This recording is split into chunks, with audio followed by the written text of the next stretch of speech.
अऊज़ु बिल्लाहि मिनश्शैतानिर रजीम।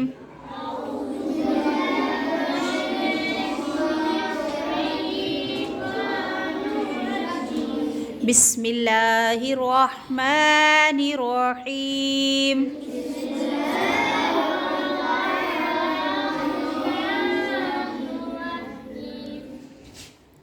बच्चों, आज जो आप लोगों का लेसन है उसका टॉपिक का जो नेम है ना, उन्वान उसका, वो है शद। क्या है आज? आज हमने शद पढ़ना है। तो आपने उस दिन जज़म की कहानी सुनी थी ना? तो क्या आज आपको मैं शद की कहानी सुनाऊं? तो सुने ज़रा। यहाँ पर आप देख रहे हैं ना कि फिर से दो झूले हैं, दो भाई हैं जो झूला लेने के लिए गए हैं। उस दिन आपने देखा था कि हमज़ा के साथ मीम गया था झूला लेने, ऐसे ही था ना जज़म की कहानी में। वो तो दोनों बड़े ही मासूम से भाई थे। उसने उसको सहारा दिया। जब अपने भाई को, मीम को, बड़ा खुश हुआ, वो उसके साथ आ गया सहारा लेकर। लेकिन ये जो वाओ है ना, ये बहुत शरारती है, ये बड़ा नोटी सा बॉय है। जब हमज़ा और वाओ गए झूला लेने के लिए, तो वहाँ पर जब उसने वही सेम कहानी है, तेज़ झूला लिया, वाओ गिर गया, उसके सर की टोपी हो गई टेढ़ी। कैसे हो गई? टेढ़ी। यानी कि पहले उसकी टोपी थी इस शेप में, और जब टेढ़ी हुई तो वो इस शेप में आ गई, जज़म की शेप में। उसने तो रोना शुरू कर दिया। हालांकि उसे हमज़ा ने बहुत समझाया कि भाई मैं तुम्हें सहारा देता हूँ, तुम्हें साथ लेकर चलता हूँ, तुम्हारे। कहता ना ना ना ना ना ना, सिर्फ सहारे से काम नहीं चलेगा। वो पहले तुम्हारा मासूम सा भाई था मीम, जो मान गया, वो तुम्हें साथ चल गया और मैं चला गया तुम्हारे साथ। वो अब मैं तो नहीं जाऊंगा, मैं तो अकेले तुम्हारे सहारे। मुझे तो एक नई टोपी चाहिए, मैंने तो अपने साथ किसी और को भी लेना है। या मुझे नई टोपी दो, या फिर जो है मुझे छोड़ दो, किसी और को भी मेरा भाई बनाओ। बेचारा बड़ा परेशान हुआ हमज़ा। उसने उसको सहारा दिया, अपने साथ उठाया, मगर जब वो राज़ी नहीं हुआ ना, तो फिर उसने क्या किया? उसने किसी और को सहारा देने के लिए बुलाया, जिसके ऊपर पूरी टोपी थी, और वो है दूसरा वाओ। नज़र आ रहा है ना आपको? दूसरी पिक्चर में, और उसके ऊपर फिर से ज़बर वाली टोपी है।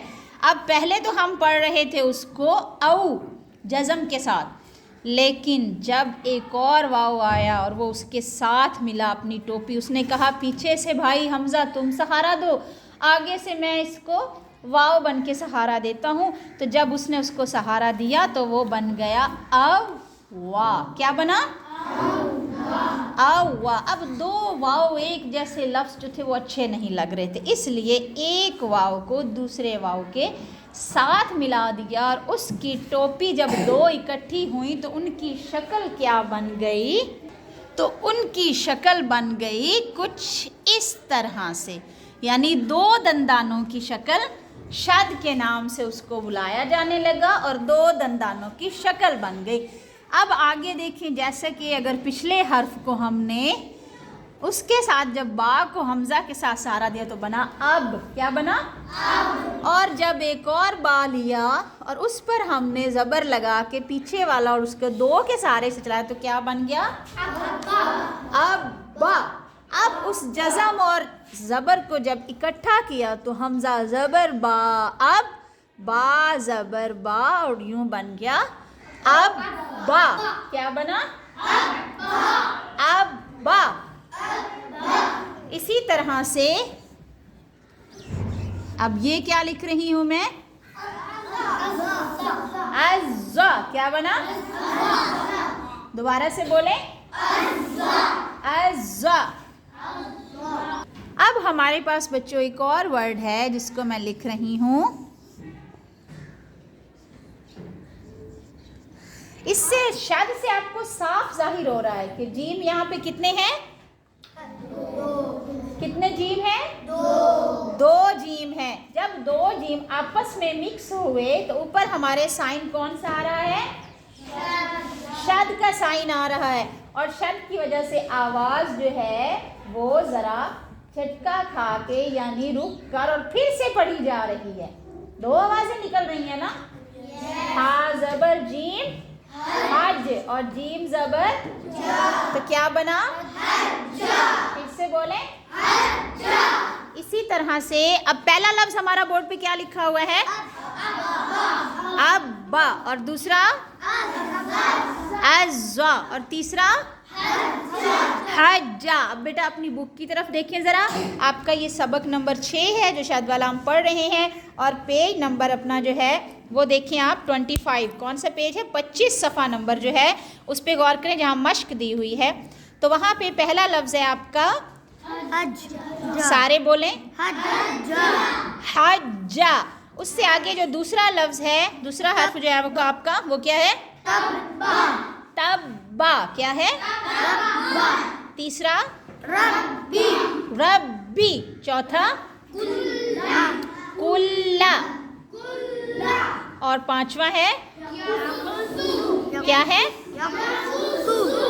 याकुसु। इसके बाद आपका है, मैं आपको एक बार से ये पढ़ा भी देती हूँ, ताअख़्ख़रा वसख़्ख़रा हुक़्क़त फ़ुज्जिरत कल्लमा मुद्दत हर्रमा नुफ़स्सिलु सब्बह युसब्बिहु यज़्ज़क्करु। ये आपको वर्ड मुश्किल लग रहा है ना? मुश्किल है ना? यज़्ज़क्करु, क्योंकि इस पे 2 बार लफ्ज़ों पे शादार। मैं आपको इसको अलग अलग करके दिखाऊं, समझाऊं इसको? ओके, तो फिर देखें आप बोर्ड की तरफ कि यज़्ज़क्करु कैसे लिखा जाएगा। या को हमने जाल से मिलाया, या ज़बर जाल यज़, जाल ज़बर काफ ज़क। यहाँ से थोड़ा सा दोबारा देखिएगा, या ज़बर जाल यज़, जाल ज़बर काफ ज़क। आगे फिर से काफ पर ज़बर आ जाएगी और रापेश रू, करू। क्या बना? सिर्फ इसको पढ़ें, सिर्फ बच्चे इसको पढ़ें। यस। नेक्स्ट आपका क्या है? ज़क। और उससे आगे करू। अब इसको इकट्ठा मिला दें, यज़्ज़क्करु। क्या बना? फिर से बोलें। अब इनको जो 2 दफ़ा जाल था और 2 दफ़ा काफ था, जब हमने उनको इकट्ठा कर दिया, ऊपर हमने शद के निशान दे दिए, उसका जो साइन है, तो अब हमारा इकट्ठा होकर बन गया यज़्ज़क्करु।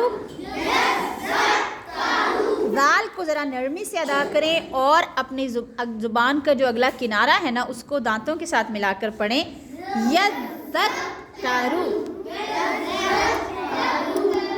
फिर से बोलें, फिर से बोलें। इसी पेज में एक और वर्ड मुश्किल है जो मुझे नज़र आया है, ज़रा अपने सेकंड लास्ट लाइन पे 3rd वर्ड देखें, अल-मुद्दस्सिरु। अल-मुद्दस्सिरु। आगे नीचे बेटा आपको वर्ड नज़र आ रहे हैं, बहुत ही आसान है। मिनल्लाहि। जब अल्लाह से पहले ज़बर आ जाती है तो उसको मोटा करके पुर पढ़ना होता है, मिनल्लाहि। लेकिन आप अल्लाह आगे देखें ना बिस्मिल्लाह का, पर मीम के नीचे ज़ेर है। अल्लाह से पहले क्या आ रहा है? ज़ेर आ रही है। इसको आपने मोटा नहीं पढ़ना, इसको पढ़ेंगे बिस्मिल्लाहि। अब आगे फिर अल्लाह से पहले ज़बर है वाव पर, इस वजह से मोटा पढ़ेंगे हुवल्लाहु। फिर वल्लाहि, तल्लाहि। बच्चों जो आप यहाँ पे वल्लाह देख रहे हैं ना, तो ये कसम के लिए भी यूज़ है। जिससे हम कहते हैं ना अल्लाह की कसम, तो उसको अरबी में जब उसकी कसम उठाई जाती है तो वहाँ पर कहा जाता है इसका मतलब है अल्लाह की कसम, और पढ़ा जाता है वल्लाह, वल्लाह यानी अल्लाह की कसम।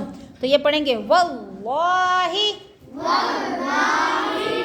तल्लाहि, मैंने आपको बताया अगर अल्लाह के यानी लाम है और उससे पहले या उस पर शद आ रही है, उससे पहले हर्फ पर ज़बर आ जाता है तो उसको हम किस तरह से मोटा पढ़ेंगे, और अगर ज़बर की बजाय ज़ेर आ जाता है तो उसे हम पतला यानी बारीक करके पढ़ेंगे। जैसे अगर उससे पहले ज़बर हो तो हम उसकी कोई मिसाल दें मुझे ज़रा। ज़बर हो अगर अल्लाह से पहले तो कौन देगा? खड़े होके बेटा बताएं आप। शाबाश। उससे पहले कौन सी बताई थी? शाबाश। कोई और ज़ेर वाली मिसाल कौन देना चाहेगा जो अल्लाह से पहले ज़ेर है? जी आप बताओ बेटा। मोटा नहीं करना बेटा, ज़बान ऊपर ना जाए। बिस्मिल्लाही। और कौन बताना चाहेगा? आप बताएं बेटा। शाबाश आपका ठीक है। जी आप बताएं।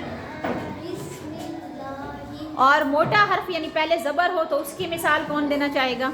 आप दें थला मोटे हर्फ की मिसाल।